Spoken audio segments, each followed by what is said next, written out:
Welcome back, guys. This is Chef Cecil once again. Now I showed you how to prepare all the food that I plan on cooking. So now I'm gonna take you through the cooking process. First thing I'm gonna do is check the heat on my pan. If I can put my hand over top of that pan and I can't get real close to it before it starts to burn my hand, then I know it's hot enough. There are different type of oils you can use. When I cook eggs, scrambled eggs, I usually use butter and I mix in some other kind of oil. Like in this case, I'm gonna use some butter and a little bit of olive oil. All right, so there goes the butter.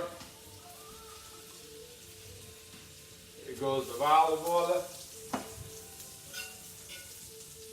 Then the next thing you want to do in a scramble is you want to cook the mushrooms, the onions, the hot dogs in this particular case. And this is the same way you would do it if you were making an omelet. Just stir it up. While that's cooking, I got 3 eggs. This is going to be a 3-egg omelet. Crack your eggs. Don't get any shells in there.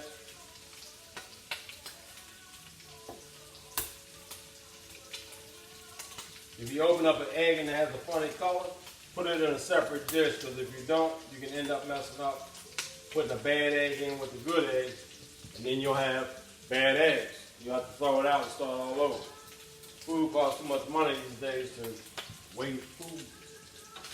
Alright, so mushrooms are done.